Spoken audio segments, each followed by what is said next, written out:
The crystal vase shattered against the wall, exploding into 1,000 glittering pieces. Divine A Junkie stood in the center of the penthouse living room, chest heaving, tears streaming down her dark skin as she grabbed another decorative piece from the shelf. Liar! She screamed into the empty space. Thief! You stole my mother's life. The office door flew open. Lee Kang-Soo emerged for the first time in 3 weeks, his shoulder-length black hair loose around his face, eyes wide with something that might have been shock. Might have been concern. Divine couldn't tell anymore. She couldn't tell anything through the rage and heartbreak choking her. What's happening? His voice was rough from disuse, the Korean accent thick. Divine whirled on him, another vase clutched in her shaking hands. Everything is a lie. My mother is dying in Lagos and the man I trusted stole everything in you. Her voice cracked. You won't even look at me. The vase slipped from her fingers, hitting the ground with a hollow thud. Divine's knees buckled. She sank onto the imported rug, surrounded by broken glass and shattered dreams, and finally let herself break completely. Am I invisible? The words came out as a whisper. Am I not woman enough? I crossed an ocean for money that never came. I'm trapped here with a man who treats me like a ghost while my mother fights for her life, and I can't even save her because I was stupid enough to trust. Her voice gave out entirely. The sobs took over, raw and ugly and real. Through her tears, she saw expensive leather shoes appear in her line of vision. Kang-Soo knelt in the broken glass, not even flinching when the shards cut through his designer pants into his knees. Your agent stole from you? His voice was quieter now, dangerous in its controlled calm. Divine laughed bitterly. He's not an agent. He's a thief. And I'm a fool who believed in love. She looked up at him through wet lashes. Just like I believed this contract was real. That the money would save my family. That maybe, just maybe, I'd matter to someone again. Something flickered across Kang-Soo's face. The mask cracked, just for a moment, and Divine glimpsed the man underneath. Wounded. Haunted. Alive. Tell me his name, Kang-Soo said. What? The man who hurt you. Tell me his name. But to understand how Divine A Junkie ended up on a penthouse floor in Seoul, begging a Korean stranger for help, you have to go back 6 weeks. Back to Lagos. Back to when her world first started falling apart. Divine had been dancing in the kitchen of Mama Blessing's Bukka, her mother's restaurant in Seoul, when the call came. The small establishment was packed as usual, customers waiting for Divine's famous muamwa and jollof rice. Afrobeats pumped through the speakers as she moved between pots, her long locks swaying with each step, her curves hugging the Ankara dress she wore for work. Sister. Phone. Her younger sister Chioma burst through the kitchen door, face pale, hands trembling as she held out the mobile. It's the hospital. The wooden spoon fell from Divine's hand. She knew. Before the doctor even spoke, she knew. Stage 5 kidney failure. Your mother needs a transplant immediately. The cost is 30 million naira. Divine's vision blurred. 30 million. They had 147,000 in the bank. Their family home in Yaba was already mortgaged for 5 million to keep the restaurant running during the last fuel crisis. She had 72 hours to find 30 million naira or plan her mother's funeral. That night, Kingsley found her crying in his car outside Eco Hotel. He smelled like expensive cologne and wore designer everything, his gold chain catching the streetlights as he pulled her close. Baby, stop crying. I have a solution. Divine lifted her head from his chest. Kingsley, there's no solution. It's 30 million. My uncle in Seoul needs a wife. Contract marriage. 1 year. $500,000. Divine's breath caught. $500,000. That was over 200 million naira at the current exchange rate. More than enough for her mother's surgery, to save the house, to secure her family's future. What do I have to do? Kingsley smiled. Just marry a Korean man. Live with him for 1 year. Come back rich. Simple. Her phone buzzed. A text from Chioma. Mama stopped breathing twice today. Please, sister. We're losing her. Divine's hands shook as she signed the contract Kingsley produced from his glove compartment. She didn't read it carefully. Didn't ask questions. Didn't think beyond the image of her mother's face, tubes and wires keeping her alive in that sterile hospital room. Uncle transferred the first half already, Kingsley said 3 days later at the airport, kissing her forehead. 250,000. I'll use it for your mama's surgery. I'll handle everything. I love you, baby. Divine boarded the plane to Seoul believing him. The flight was 16 hours. Divine spent most of it staring out the window, watching Lagos disappear beneath clouds, wondering what kind of man she'd just married sight unseen. Kingsley said his uncle's family was wealthy. Important. That they needed someone exotic and beautiful for their son's image. She'd looked up Korean Mafia families on the plane's Wi-Fi. Found nothing about any Lees needing foreign wives. But desperation makes people believe impossible things. Incheon Airport was overwhelming. Everything was in Korean and English, the crowds moving with practiced efficiency. Divine stood near baggage claim in her best Ankara outfit, her single suitcase at her feet, looking for someone holding her name. Instead, she found a woman in all black holding a sign that read Mrs. Lee. I'm Divine A. Junk. You're Mrs. Lee now. The woman was petite but fierce, her eyes sharp behind designer sunglasses. I'm Baek Jiwoo. Let's go.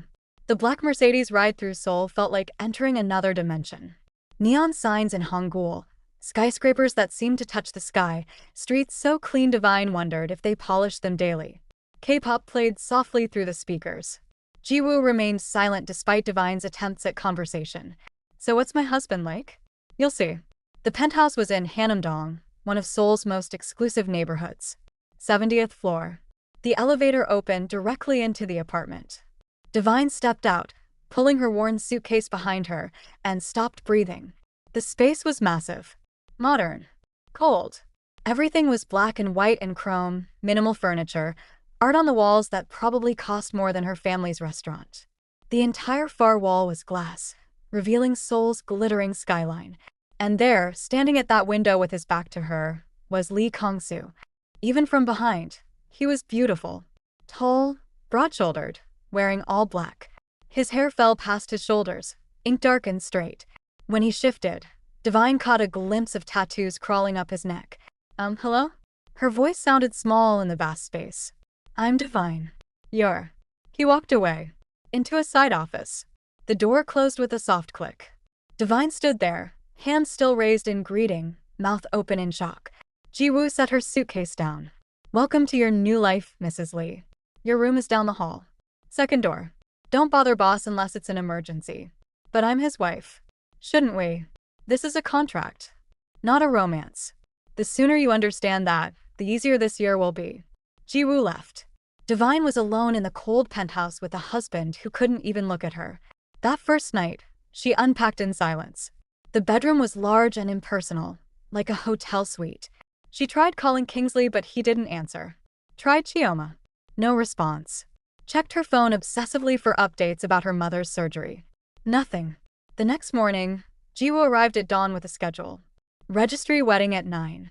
Simple ceremony, no guests, just paperwork. Divine wore a white dress she'd bought at Balogun Market in Lagos. Kang-Soo wore a black suit and sunglasses that hid his eyes.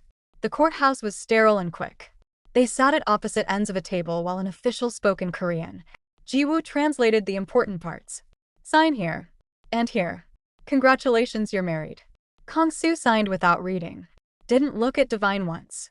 When the official suggested a photo, he was already walking toward the exit. No kiss. No ring exchange. No acknowledgement that Divine existed. Back at the penthouse, Divine decided to do what she did best. Cook. She found the kitchen pristine and barely used. Opened the massive refrigerator to find it stocked with ingredients she didn't recognize.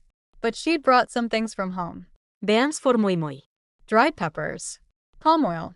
She'd make him taste home. Make him see her. She spent hours preparing the perfect meal. Moi moi with a Korean twist, adding gochugaru for heat. Jollof rice with sesame oil.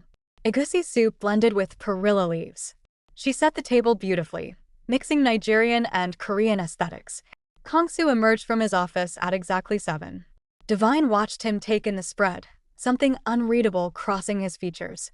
Then he loaded a plate and carried it back to his office without a word. The door closed again. Divine sat alone at the table she'd decorated with such hope and ate jollof rice while tears salted every bite. The pattern continued. Every day, Divine cooked. Every day, Kang-Soo took his food and disappeared. Sometimes the plates came back empty. Sometimes they appeared washed in the sink the next morning. But he never said thank you. Never stayed. Never acknowledged her effort. On day 7, she left egusi soup outside his bedroom door before dawn, hoping he'd at least smell it and remember someone cared. The bowl was gone by noon. No note. No comment. Nothing. Divine called Kingsley that night, desperate to hear a familiar voice. Baby. How's Seoul? He sounded distracted, music thumping in the background. It's hard. He won't even talk to me. How's Mama? Did the surgery happen? Ah, yes. The surgery went well. Your mama is recovering. The doctors say she's doing fine. Relief flooded through her. Can I talk to her? To Chioma? They're sleeping now. Time difference, you know? I'll tell them to call you tomorrow. Kingsley, I miss you. This is harder than I thought. Just 1 year, baby. Then you come home rich and we get married properly. I have to go. Love you. He hung up before she could respond. Divine tried to busy herself exploring Seoul. Jiwoo took her shopping in Myeongdong to cafes in Hongdae, showed her how to navigate the subway. But every night she came back to the silent penthouse and the husband who treated her like furniture. On day 10, Divine decided to try a different approach. She dressed carefully in her finest Ankara gown, the purple and gold one her mother had sewn for her 25th birthday. Did her makeup. Braided her locks in an intricate Fulani style with gold beads that caught the light. Sprayed her grandmother's perfume on her wrists. She positioned herself in the living room where Kang-Soo would have to pass her to reach the elevator. 6 p.m. He emerged from his office in a suit, phone to his ear, speaking rapid Korean. He walked right past her without breaking stride. Didn't even glance in her direction. Divine sat there until midnight, gold beads clicking softly as she finally moved. She went to her room and cried into her pillow, muffling the sounds so Jiwoo wouldn't hear from the staff quarters. The next morning, she found Jiwoo in the kitchen making coffee. Does he hate black women? Divine asked without preamble. Is that it? Or is he gay? I read that some Korean men. It's not you. Jiwoo's voice was softer than usual. Boss hasn't touched anyone since she died. Divine's stomach dropped. She? Jiwoo hesitated, then sighed. Yoon Seo-yeon. They were engaged 3 years ago. She died in Boss's arms during a gang ambush. Bullet meant for him hit her instead. The kitchen tilted. Divine gripped the counter. He watched her bleed out on the street. Jiwoo continued quietly. Couldn't save her. Hasn't been the same since. Won't let anyone close. Barely speaks. It's not about you being black or beautiful or anything else. He's locked himself away from everyone.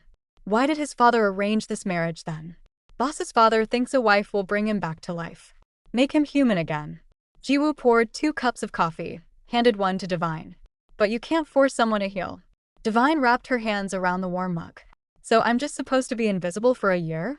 Live like a ghost in his ghost house? I don't know. But I know Boss isn't cruel. He's just broken.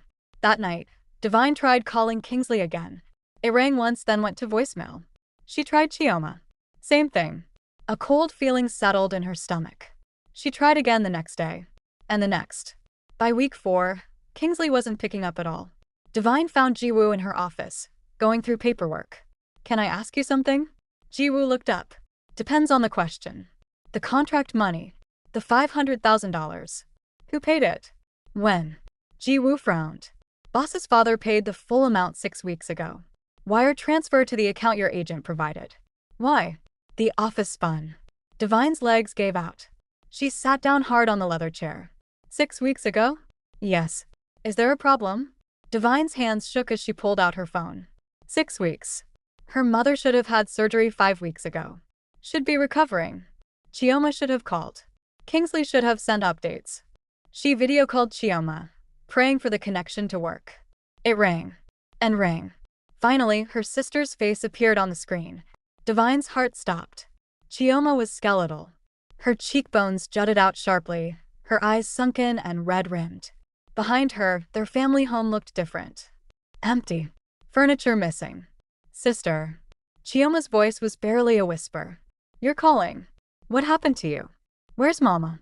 Tears filled Chioma's eyes. We had to take her off dialysis 2 weeks ago. The hospital said without payment, they can't continue treatment. They gave us until Friday to pay 5 million naira, or they'll stop everything. Divine couldn't breathe. But the money. Kingsley said he paid for the surgery. He said Mama was recovering. We never got any money, Divine. Kingsley disappeared. Changed his number. We went to his house in Lekki and strangers were living there. He bought a new car, a new apartment. He's been posting on Instagram from clubs. Chioma's voice broke. We thought you knew. Thought you were part of it. Part of what? The scam. To get the Korean family's money. The phone slipped from Divine's fingers, clattering on the desk. She stood up, stumbled backward. The room was too small. The air was too thin. No. No, no, no, no.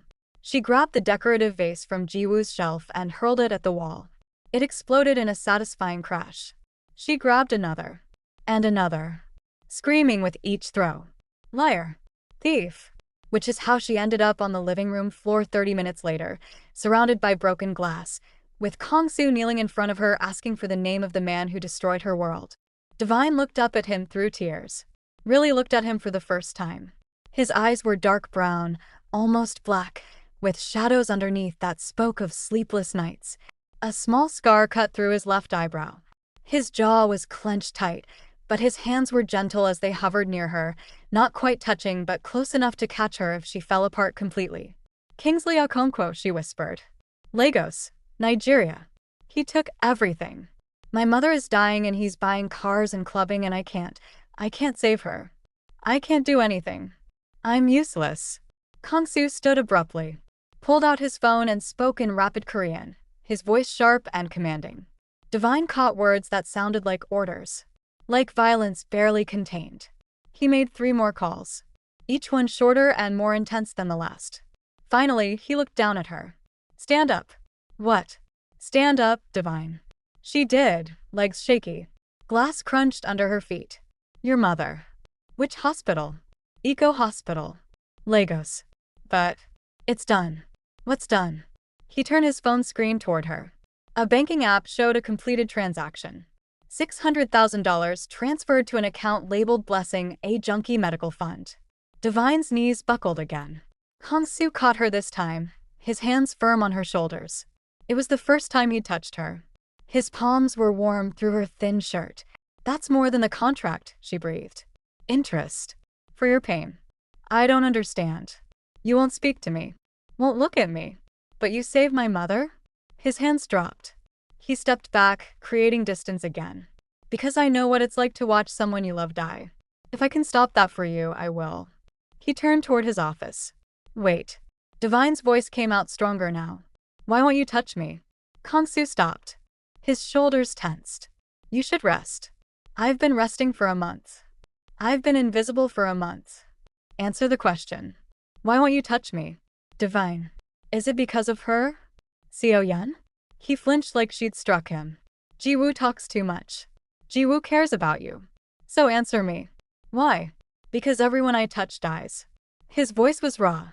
My mother. Seo-yeon. I'm poison, Divine. The smart thing would be to stay away from me. What if I don't want to be smart? He finally turned to face her fully. Then you're a fool. Maybe. But I'm a fool who just watched her husband save her mother's life. A fool who cooks for a ghost every night hoping he'll taste it and remember he's alive. A fool who traveled across the world because she trusted the wrong man. But maybe, her voice caught. Maybe I ended up exactly where I needed to be. Something cracked in Kang-Soo's expression. Pain. Longing. Fear. You don't know what you're saying. Then help me understand. Talk to me. Please. I'm so tired of silence. For a long moment, he just stared at her. Then he spoke, and his voice was barely above a whisper. 2 a.m. If you still want answers, find me on the balcony. He disappeared into his office, leaving Divine standing in broken glass and tentative hope. Divine couldn't sleep.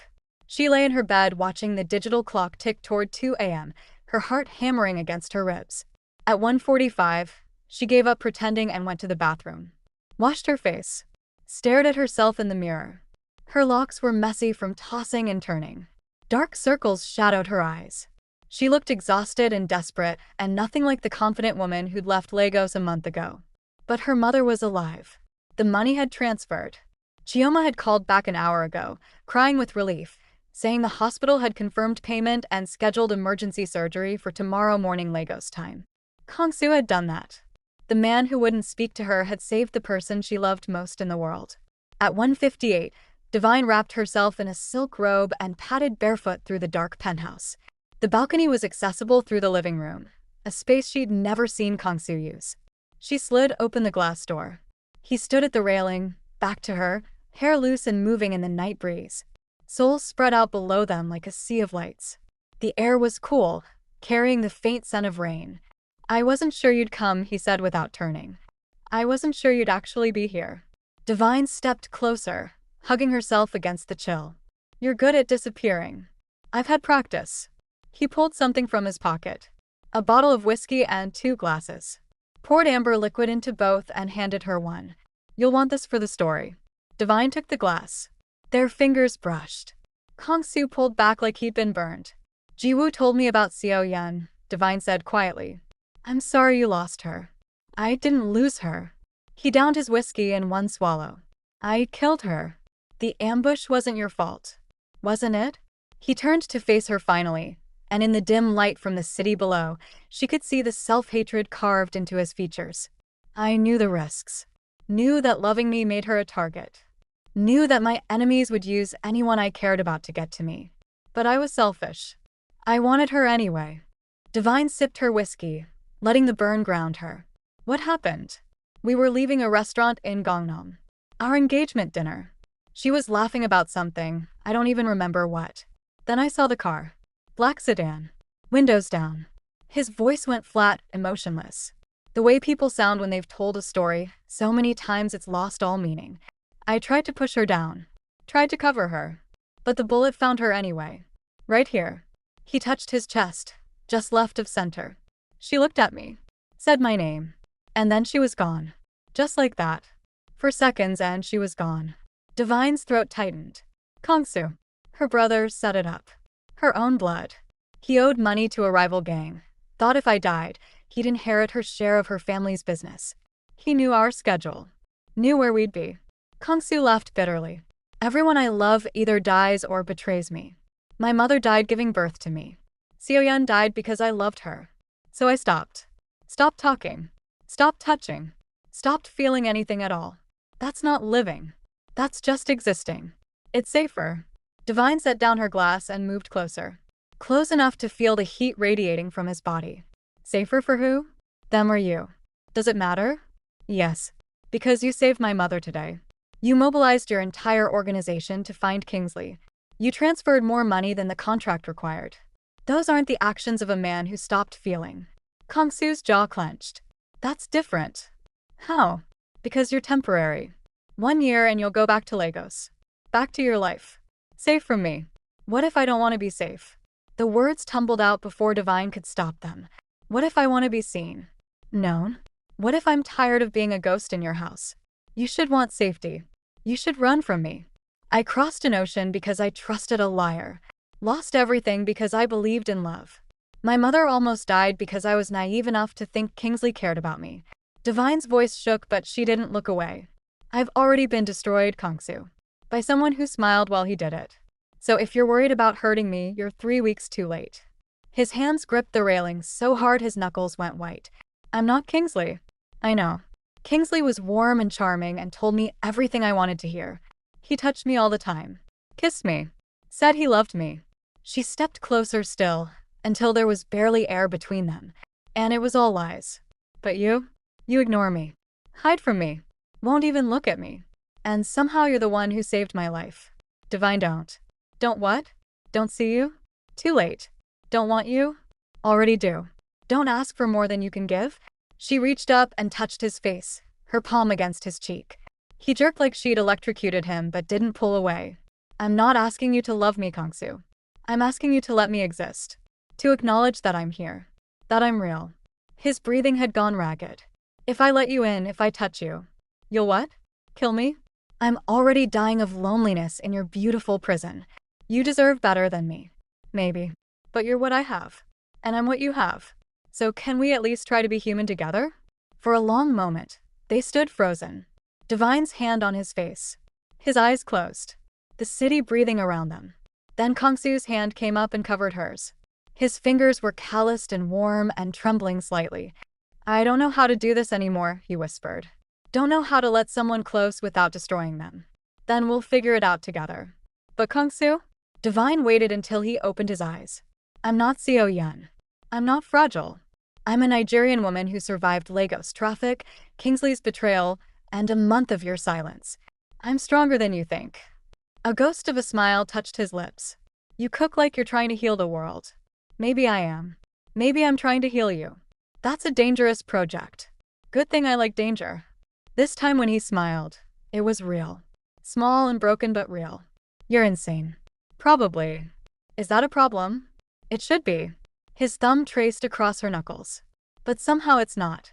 They stood like that, hands joined, until the sky began to lighten in the east. Divine shivered in the pre-dawn chill, and Kang-Soo finally moved, shrugging off his jacket and draping it over her shoulders. It smelled like him. Expensive cologne and something darker. Something uniquely his. Thank you, she said. For everything. For my mother. For Kingsley. For this. Don't thank me yet. Kingsley is still out there. What did you do? Called some contacts in Lagos. They found him at Quillock's nightclub in Victoria Island, drunk and bragging about his Korean connection. Kang-Soo's expression hardened. He's been posting on Instagram. New car. New apartment in Lekki. New girlfriend. Living off your pain. Divine's stomach churned. I loved him. For 2 years, I thought he was the one. He's a parasite. And parasites don't stop until they're removed. Kang-Soo pulled out his phone, showed her a video. Kingsley in a club, champagne bottle in hand, laughing. The caption read, "When your Korean plug comes through." 500,000 baby. Rage burned through Divine's grief. He's celebrating. While my mother was dying, he was celebrating. My men have eyes on him. When you're ready, I can make him disappear. Permanently. Divine looked at Kang-Soo sharply. You mean kill him? I mean make him wish he'd never heard your name. No. No killing. Divine's voice was firm despite the anger coursing through her. I want him arrested. Prosecuted. I want him to face what he did legally. That could take months. Years even. I don't care. I won't become like him. Won't let revenge make me a monster. Something shifted in Kang-Soo's eyes. Respect, maybe. Or surprise. You're very different from the people in my world. Is that bad? No. It's terrifying and strange and, he paused. Refreshing.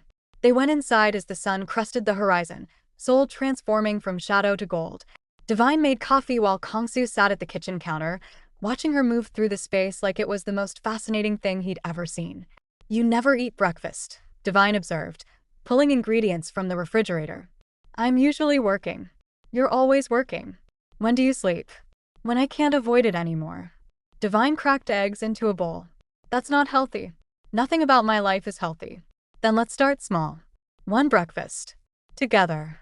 Can you do that? Kang-Soo hesitated, then nodded. One breakfast. Divine made akara and bread, the familiar motions soothing her frayed nerves. She could feel his eyes on her the entire time. Not cold anymore. Not distant. Just watching. Present. When she set the plate in front of him, their fingers brushed again. This time, neither of them pulled away. What is this? He asked, poking at the golden fritters. Akara. Nigerian bean cakes. Try it. He took a cautious bite. His eyes widened. This is incredible. Don't sound so surprised. I told you I can cook. You didn't tell me you were a magician. He took another bite, then another, eating with a genuine appetite Divine had never seen from him before. Where did you learn? My mother. She taught me everything. Said food is how Yoruba women show love. Divine sat across from him with her own plate. Every dish tells a story. This one is about new beginnings.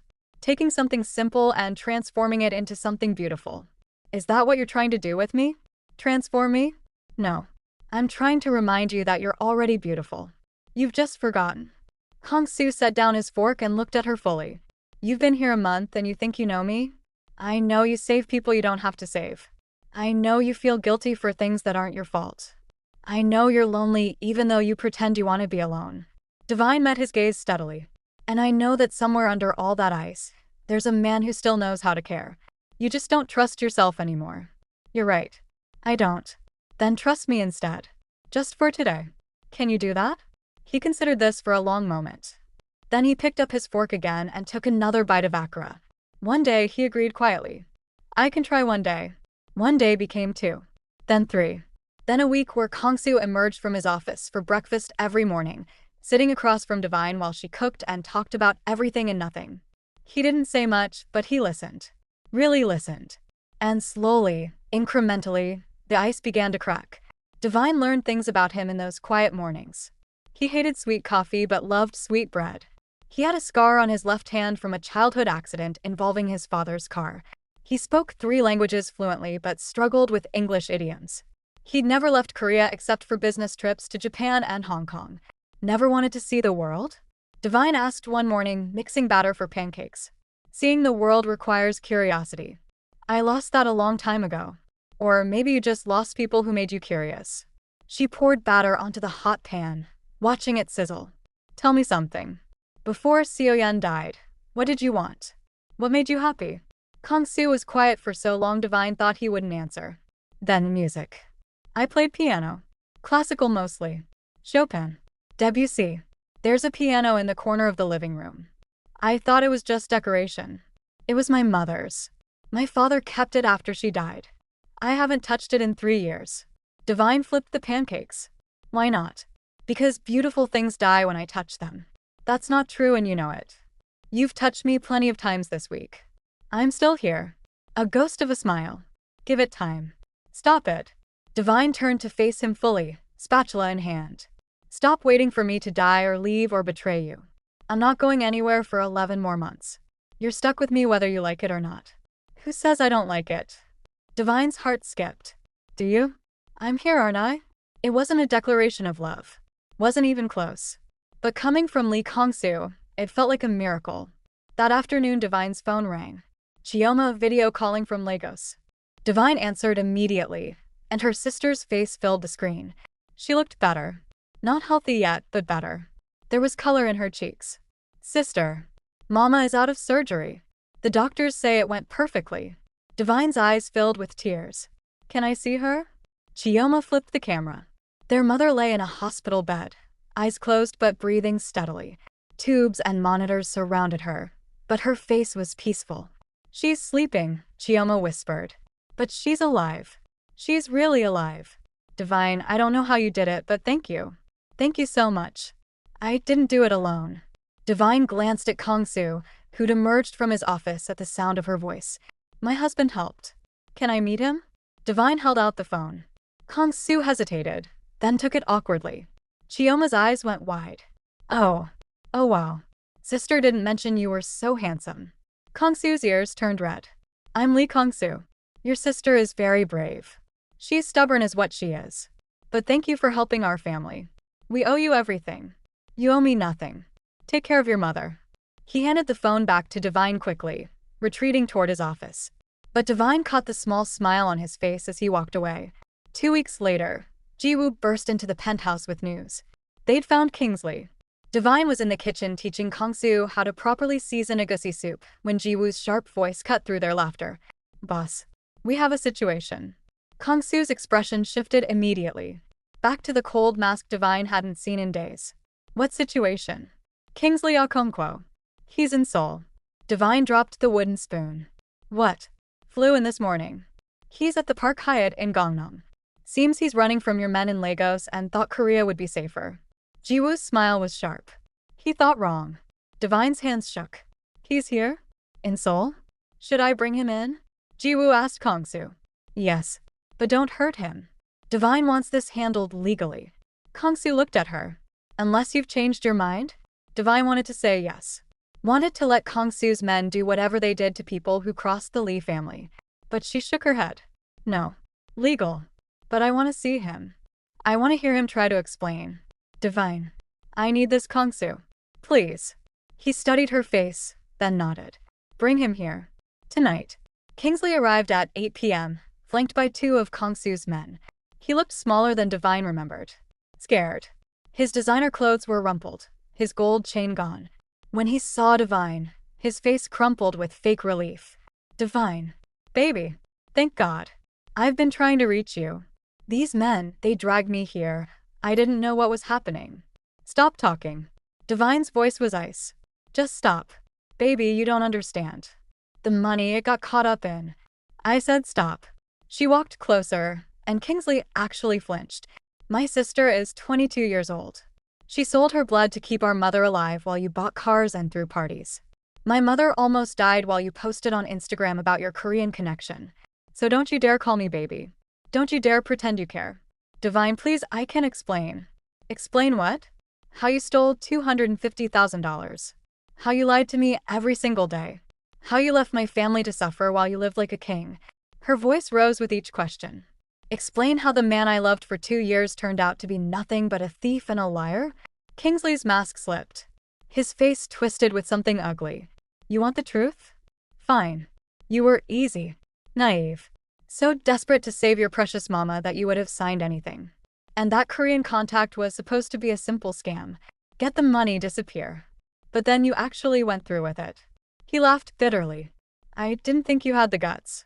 So you thought you'd just keep the money? Let my mother die? I thought you'd come running back to me when the contract failed. Thought you'd need me. But instead you're here playing house with some Korean gangster who probably doesn't even see you as human. Kang-Soo moved so fast Divine almost missed it. One moment he was across the room. The next, his hand was around Kingsley's throat, lifting him off the ground. Say that again. Kang-Soo's voice was deadly quiet. Tell me again how I see my wife. Kang-Soo, don't. Divine touched his arm. He disrespected you. And he's not worth it. He's not worth you breaking your promise to me. Kang-Soo's jaw worked. Then he dropped Kingsley, who collapsed gasping on the imported rug. You're right. He's not worth it. Kang-Soo pulled out his phone. Jiwoo. Contact the Nigerian embassy. We have a criminal who needs extraditing. International fraud. Embezzlement. I'll send you all the documentation. No. Kingsley scrambled to his knees. Please. They'll put me in Kirikiri. I'll die there. You should have thought of that before you stole from her. Kang-Soo's expression was merciless. Divine wanted this handled legally. So legal it is. 25 years minimum for what you did. Divine, please. We loved each other. You can't let him do this. Divine crouched down until she was eye level with Kingsley. We never loved each other. You loved my desperation. And I loved a fantasy. But I'm awake now. She stood. Take him away. I don't want to see his face again. The men dragged Kingsley out, his protests echoing through the penthouse until the elevator doors closed. Divine stood in the sudden silence, shaking. Kang-Soo approached carefully. Are you all right? I don't know. I thought I'd feel better. Vindicated or something. But I just feel empty. That's normal. Closure doesn't always feel like victory. Divine turned to him. You called me your wife. When you had Kingsley by the throat, you called me your wife. Kang-Soo's expression shifted. Uncertain. Vulnerable. I did. Did you mean it? The contract says. I'm not asking what the contract says. I'm asking what you mean.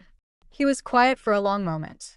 Then he reached out and tucked a lock behind her ear, his fingers lingering against her cheek. You cook for me every morning. You make me laugh. You talk about your mother and your sister in Lagos like I should care, and somehow I do. You're stubborn and brave, and you look at me like I'm not a monster. His thumb traced her jawline. So yes, I meant it. Divine's breath caught. Kang-Soo. I know the contract says 1 year. No, you'll go back to Lagos when this is over. But right now, in this moment, you're my wife. And I'm your husband. And that means something to me. What does it mean? It means I want to try. To be human again. To let you in even though it terrifies me. He cupped her face in both hands. It means I'm going to kiss you now if you'll let me. Divine's answer was to rise on her toes and close the distance between them. The kiss was soft at first. Tentative. Like neither of them quite believed it was happening. Then Kang-Soo's hands slid into her locks, and Divine's fingers clutched his shirt, and the kiss deepened into something desperate and real and achingly honest. When they finally broke apart, both breathing hard, Kang-Soo pressed his forehead to hers. I don't know how to do this, he whispered. Don't know how to love someone without destroying them. Then we'll learn together. 1 day at a time. 1 breakfast at a time. 1 kiss at a time. What if I fail? What if I hurt you? Then you hurt me. And we figure it out. But Kang-Soo? She pulled back enough to meet his eyes. You need to forgive yourself. For your mother. For Seo Yun. For all the things you think you've done wrong. Because holding on to that guilt is killing you. I don't know if I can. Then let me help you. That's what wives do, right? He smiled. Actually smiled. Is that what the marriage contract says? I don't know. I never read it. Neither did I. They laughed, and the sound filled the empty penthouse with something that felt dangerously close to joy. That night, Divine found Kang-Soo on the balcony again. But this time, when she joined him, he pulled her close, wrapping his arms around her from behind. They stood like that, watching Seoul glitter below them. And for the first time since arriving in Korea, Divine felt like she was exactly where she belonged. My father orchestrated this whole thing, Kang-Soo said quietly. The contract. The marriage. He knew Kingsley was a fraud from the beginning. Divine stiffened. What? Ji-woo found the paperwork. My father hired investigators before approving the contract. He knew Kingsley would steal the money. Knew you'd be stranded here. Knew you'd need help. So he used me? Used us both? He gave us a chance. A messy, manipulative, terrible chance. But a chance nonetheless. Kang-Soo turned her in his arms. I'm not saying I forgive him, but I'm saying maybe something good came from something bad. Divine considered this. So what happens now? We have 11 months left on the contract. We live them. Together. And then he hesitated.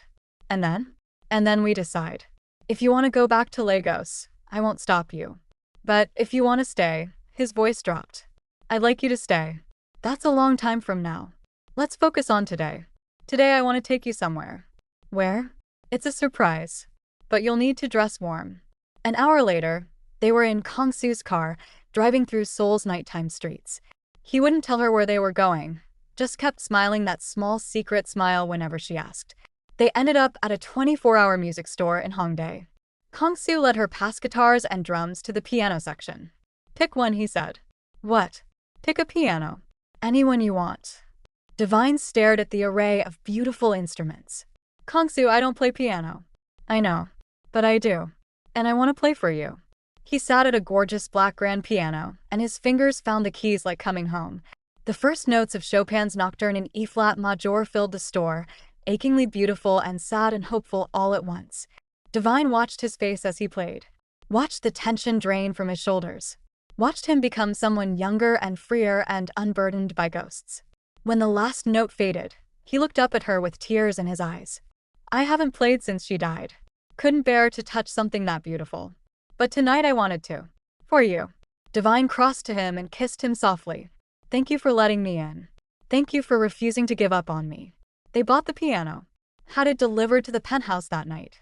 And in the weeks that followed, Kang-Soo played for Divine every evening while she cooked, filling their home with music and laughter, and the sound of two broken people learning how to be whole. 6 months into their contract, Divine opened Seoul Bukka, a Nigerian-Korean fusion restaurant in Itaewon. Kang-Soo funded it. Ji-woo managed the business side.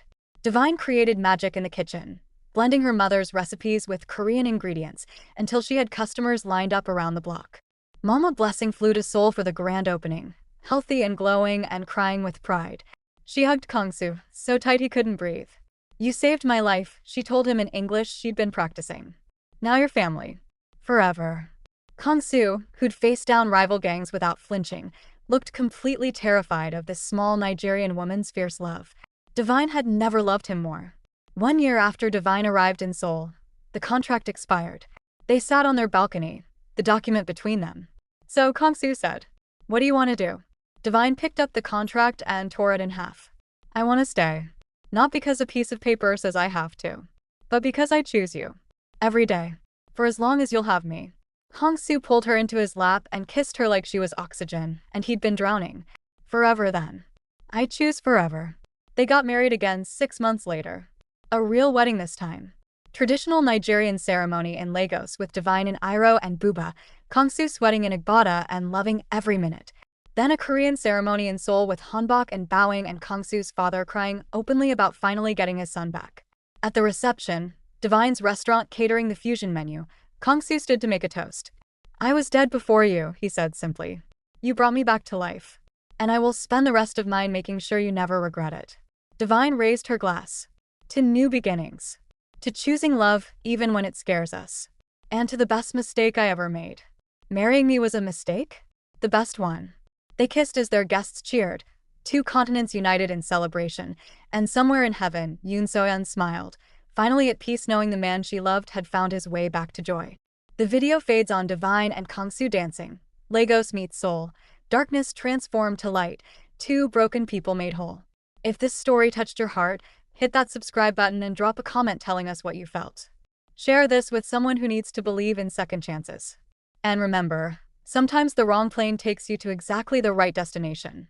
Part 2 coming soon, where Divine and Kang-Soo face their biggest challenge yet when ghosts from the past threaten everything they've built. You won't want to miss it.